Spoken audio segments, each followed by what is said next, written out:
नमस्कार, news 18 JKLH देख रहे हैं आप। मैं हूं आपके साथ दिव्या सिंह।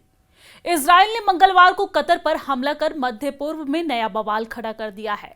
इजराइल ने इस हमले में कतर की राजधानी दोहा में हमास के प्रतिनिधि मंडल को निशाना बनाया है।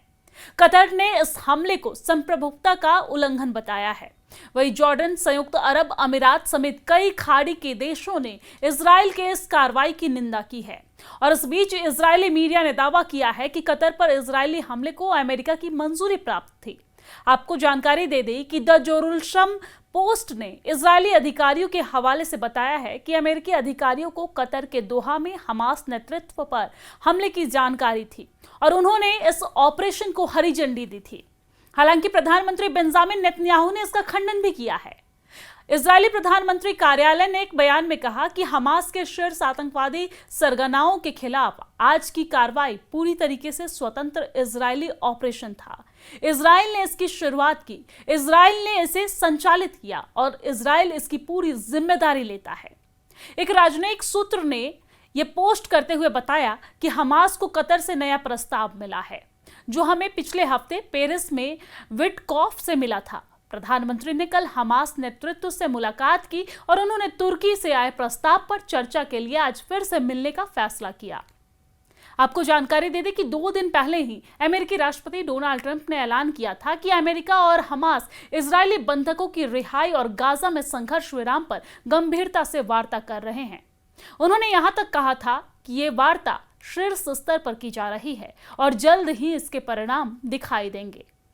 ऐसे में इस बातचीत से पहले हमास के वार्ता प्रतिनिधि मंडल पर कतर में हमला गंभीर सवाल खड़ा करता है। कतर भी अमेरिका का करीबी सहयोगी है। दुनिया भर से आतंकवादी समूहों जैसे कि तालिबान, अल-कायदा, हमास, हिजबुल से वार्ता कतर की मध्यस्थता में ही करता है। इसके अलावा कतर में अमेरिकी सैन्य अड्डा भी मौजूद हैं। ऐसे में सवाल उठता है कि क्या अमेरिका ने इजराइल के खातिर हमास और कतर दोनों को धोखा दिया? कतर के अधिकारियों ने मंगलवार को घोषणा की कि दोहा पर इजराइल हमले के बाद बंधक समझौते से संबंधित सभी मध्यस्थता प्रस्तावों को तत्काल रोक दिया गया है। कतर के विदेश मंत्रालय के प्रवक्ता माजिद अल अंसारी ने कहा कि कतर राज्य कतर की राजधानी दोहा में हमास के राजनीतिक ब्यूरो के कई सदस्यों के आवासीय भवनों को निशाना बनाकर किए गए कायराना इजरायली हमले की कड़ी निंदा करता है। उन्होंने आगे कहा कि यह आपराधिक हमला सभी अंतर्राष्ट्रीय कानूनों और मानदंडों का घोर उल्लंघन है और कतरवासियों तथा कतर में रहने वाले लोगों की सुरक्षा के लिए एक गंभीर खतरा भी है।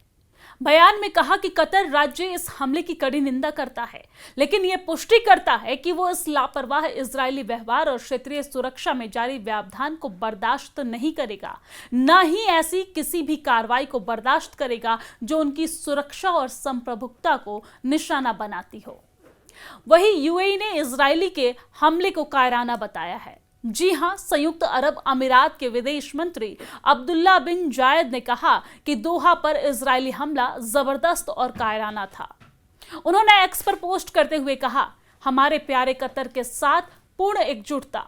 सऊदी अरब के विदेश मंत्रालय ने भी दोहा पर हमले की निंदा करते हुए एक बयान जारी किया है। उन्होंने कहा कि सऊदी अरब साम्राज्य क्रूर इजरायली आक्रमण और कतर की संप्रभुता के घोर उल्लंघन की कड़े शब्दों में निंदा करता है और इस बयान में इजराइल द्वारा अपने आपराधिक अपराधों में लगे रहने और अंतर्राष्ट्रीय कानून तथा सभी अंतर्राष्ट्रीय मानदंडों के सिद्धांतों के जबरदस्त उल्लंघन के खिलाफ भी चेतावनी दी है। वहीं जॉर्डन के राजा अब्दुल्ला द्वितीय ने दोहा पर हमले के बाद कतर के अमीर शेख तमीम बिन हमद अल थानी को फोन किया और कहा कि कतर की सुरक्षा जॉर्डन की सुरक्षा का अभिन्न अंग है। जॉर्डन के विदेश मंत्री आयमान ने एक्स पर पोस्ट करते हुए कहा कि जॉर्डन इजरायली आक्रमण के खिलाफ कतर के साथ पूरी एकजुटता के साथ खड़ा है। उन्होंने आगे कहा कि पूरे अंतर्राष्ट्रीय समुदाय को कतर पर इस आक्रमण की निंदा करनी चाहिए। अब समय आ गया है कि दुनिया को इस बात का एहसास हो कि इजराइल को कानून से ऊपर उठकर काम करने और बेखौफ अपराध करने की इजाजत देने के कितने भयावह परिणाम हो सकते हैं।